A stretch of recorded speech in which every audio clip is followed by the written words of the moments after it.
শুভ সকাল বন্ধুরা, তোমরা কেমন আছো? আশা করছি তোমরা সবাই খুব খুব ভালো আছো, আর আমিও খুব ভালো আছি।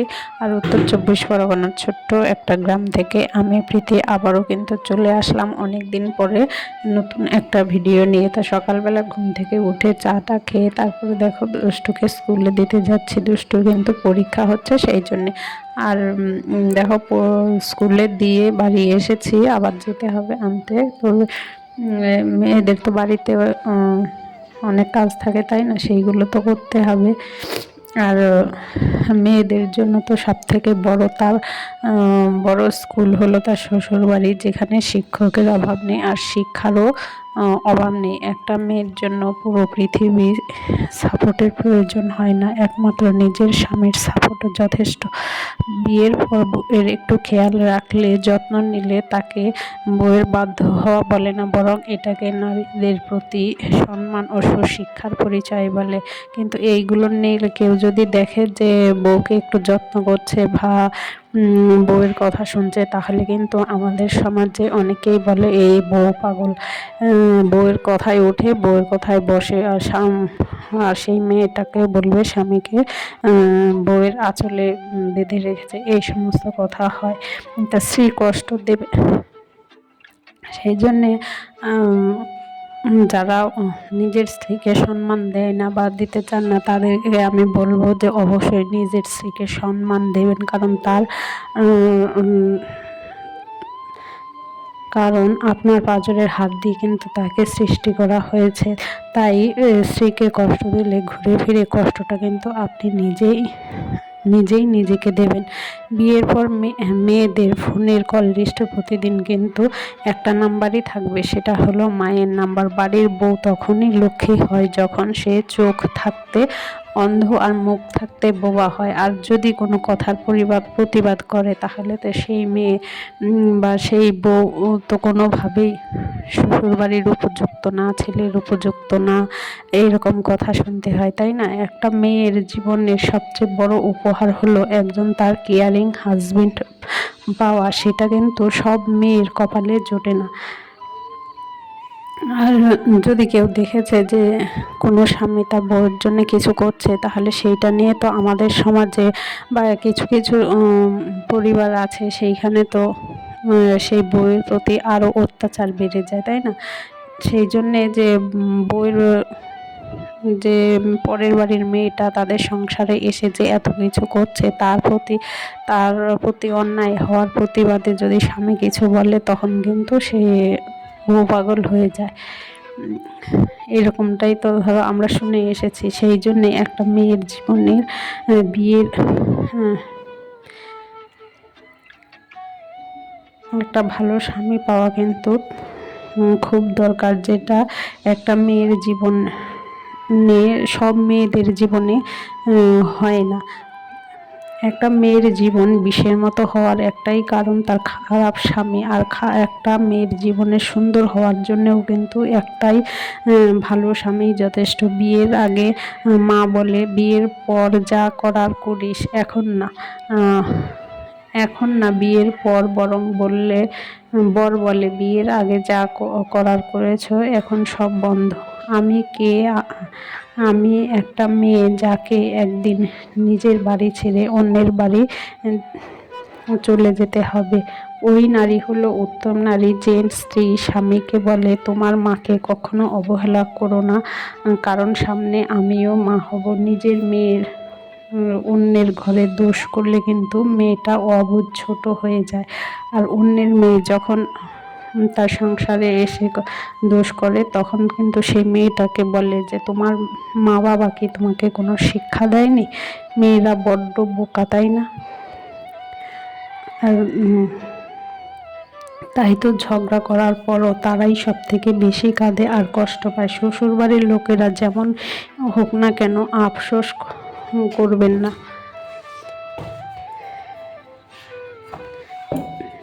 যদি স্বামী ভালো হয়, নিজেকে ভাগ্যবতী মনে করবে, কারণ সব মেয়ের কপালে ভালো স্বামী জোটে না। মেয়েদের জীবনটা একটা ভাসমান নৌকার মতো, সে কোথাও যেন স্থায়ীভাবে থাকে না, কখনো বাবার বাড়িতে, আবার কখনো শ্বশুর বাড়িতে, কখনো বৃদ্ধ বয়সে কিন্তু আবার সন্তানের বাড়িতেও। জীবনের শেষ নিঃশ্বাসটাই ত্যাগ করতে হয়, তাই না? মেয়েদের সারা জীবন উৎসর্গ করে যেতে হয়। মেয়েরা কাঁদে কখনো নিজের জন্য, কাঁদে কখনো বা মা বাবার জন্য, কখনো বা ভাই বোনের জন্য। মেয়েরা ভালো থাকতে চায়, নিজের স্বামীর সংসারের আশেপাশে, তার আশেপাশে যে সমস্ত লোকজনগুলো থাকে তাদেরকে নিয়ে ভালো থাকতে চায়। কিন্তু অনেক পরিবার আছে বা অনেক শ্বশুরবাড়ির লোকজন আছে সেইটা কিন্তু চায় না। বউ যদিও একটু কিছু করতে চায় সেইটা বাধা হয়ে দাঁড়ায়। সেই জন্যেই মেয়েরা যতই চাক না কেন ভালো থাকতে চায়, ভালো থাকতে নিজেদের মানুষগুলোকে নিয়ে। সেইটা সবার ক্ষেত্রে বা সবার জন্য সবার চাওয়াটা ঠিক পরিপূর্ণ হয় না। মেয়েদের জীবন বড়ই অদ্ভুত, মাঝে মধ্যে ভাবি, জানো তো। আবার মেনে নিতেও কষ্ট হয়। মেয়েদের জীবন বড়ই অদ্ভুত, এই কারণেই বলছি। মেনে নিতে নিতে আর মানিয়ে চলতে চলতেই জীবন শেষ হয়ে যায়। কি অদ্ভুত, তাই না? মেয়েদের জীবন।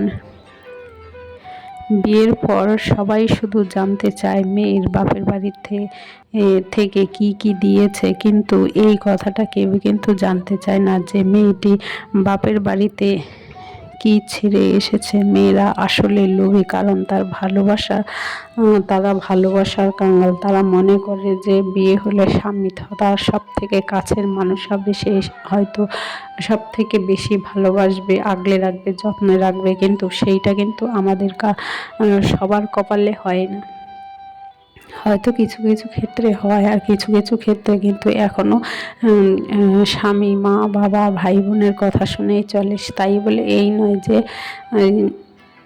তার স্ত্রী বলবে যে মা বাবার কথা শুনতে না শুনুক, সেইটা তাতে কোনো অসুবিধে নেই। কিন্তু যদি ঠিকটাকে ঠিক বেড আর বলতে চাইছি যে এটা ঠিক নয় সেইটা বলতে, ন্যায় অন্যায় বলতে শেখে, তবে কিন্তু কোনো অসুবিধেই হয় না, তাই না? কিন্তু কিছু কিছু স্বামীরা আছে যে বউয়ের কোনো দোষ না থাকলেও মা বাবার সঙ্গে তালে তাল মিলিয়ে কিন্তু বউকে অত্যাচার করে, নির্যাতন করে, তাই না? সেই জন্যই বলছি যে মেয়েদের শেখারও শেষ নেই, শিক্ষারও শেষ নেই। আর শ্বশুরবাড়িতে শিক্ষকেরও অভাব নেই। ছোট বড় সবাই চায় যে অন্যের বাড়ির মেয়েটা যখন এসেছে সবাই ওকে শেখাবে, সবাই দোষ ধরবে, সেইটাই চায়, তাই না? আর তার থেকে বড় কথা, মেয়েরা সত্যি স্বার্থপর। তার কারণ হচ্ছে তাদের ভালোবাসার মানুষকে কখনো কারোর সাথে শেয়ার করতে চায় না। আবার এইসব সংসারে কিন্তু অনেক সময় শুনতে হয় যে তোমরা তো কোনো কাজকর্ম করো না, বসে বসে চাকরি না করে এই চাকরি করো না, কিছু করতে হয় না, বসে বসে খেয়ে খেয়েই মোটা হয়ে যাচ্ছ। কিন্তু আবার যদি কোনো মেয়ে ধরো চাকরি করে, রাতে বাড়ি ফিরে, তাহলেও কিন্তু তাকে অনেক কথা শুনতে হয়। অনেক রাতে বাড়ি ফিরেছে বলে হয়তো ওর চরিত্রের দোষ আছে, ওর হয়তো কোনো কারোর সঙ্গে সম্পর্ক আছে, না হলে এত রাত হলো কেন। আবার এই সমস্ত কথার যদি প্রতিবাদ করো তাহলেও আবার সে বলবে যে মেয়েটা আসলেই খুব খারাপ, মুখে মুখে তর্ক করে। আর যদি প্রতিবাদ না করো তাও বলবে যে সবই সত্যি, তাহলে ও বলবে দেখি, ওর তো আর বলার কিছু নেই। এই হচ্ছে ব্যাপার। তা হচ্ছে দেখো, অনেক কথা বললাম। আর এইদিকে দেখো, যেহেতু এখন তালের সময়, আমি একটা আবার তাল নিয়ে এসেছিলাম বাজার থেকে, সেটাই কিন্তু এখন হচ্ছে এই তালের কি বলবো, এইটারে ওই যে তালের রসটা, সেইটা কিন্তু বের করে নিচ্ছে। তারপরে বের করে যা হয় পরে সন্ধ্যের করে করবো। আর যেহেতু স্কুল চলছে, সেই জন্যে আর নাও করতে পারি, ঠিক নেই। তবে যাই হোক, দেখি যদি সুযোগ সুবিধে মতো পড়ে তাহলে কিন্তু তালটা দিয়ে বড়া বানাই। আর যাই করি একটা কিছু করব।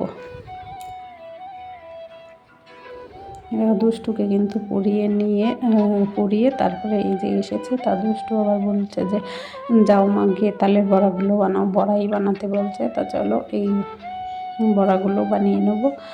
আর কালকে হচ্ছে ইংরেজি পরীক্ষায়, ইংরেজির তো প্রায় সমস্ত কিছুই হয়ে গেছে, যদিও করানো হয়ে গেছে। ইংরেজি পরীক্ষার আগে 2-3 দিন ছুটি ছিল, সেই জন্যে আর বেশিক্ষণ লাগেও নি। তাই ভাবলাম করে নিই। তারপরে আঁকা সাধারণ জ্ঞান পরীক্ষা আছে, সেই জন্য তো ভাবলাম যে আজকে করে নিই, কালকে যেহেতু ছুটি সেই জন্যই করতে চলে এসেছি। তো যাই হোক, আজকের ভিডিওটা এই পর্যন্তই। ভিডিওটা যদি ভালো লাগে লাইক করো, কমেন্ট করো, শেয়ার করো। আর আমার চ্যানেলটাকে সাবস্ক্রাইব করে আমার পাশে থেকো। টাটা।